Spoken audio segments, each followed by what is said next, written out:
Le président de transition a prêté serment ce vendredi au palais Mohamed V de Conakry. À cette occasion, le président de la Cour suprême a encouragé le colonel Mamadi Doumbouya à œuvrer de manière inlassable pour mener à bon port le navire guinéen. Monsieur le Président, en vous donnant acte de votre prestation de serment, la Cour suprême vous donnera symboliquement les clés du palais présidentiel. Il ne s'agit pas d'un sésame. Car le sésame n'existe que dans les contes, il s'agit de la gouvernance d'un vaisseau que vous aurez à piloter, indique le magistrat Mamadou Sylla.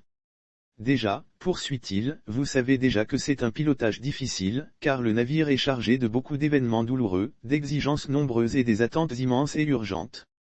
Le navire en devient capricieux sur une mer houleuse.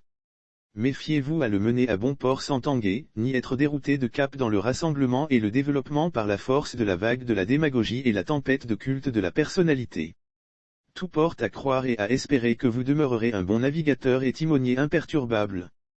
Pour accomplir cette mission, souligne-t-il, il faut de nombreuses qualités d'humaine et militaire, des connaissances du commandement, l'intelligence, l'ouverture d'esprit, le sens du dialogue, la fermeté, l'intégrité avec votre immense expérience militaire conquise sur les théâtres d'opération pour sauver des vies.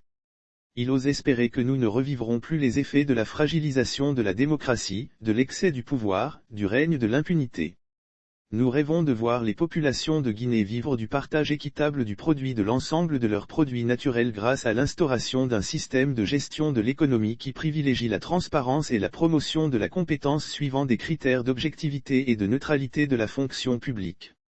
Nous caressons l'espoir que les agents de l'administration ne seront plus des activités politiques et se tiendront désormais hors du jeu des partis politiques, espère le président de la Cour suprême. Les Guinéens aspirent à l'édification d'un État dans lequel aucune institution, aucun organe ne sera instrumentalisé.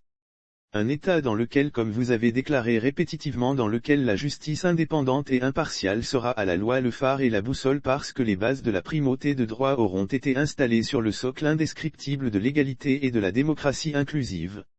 C'est en cela que les événements du 5 septembre vous couvriront toutes les dimensions historiques, estime-t-il.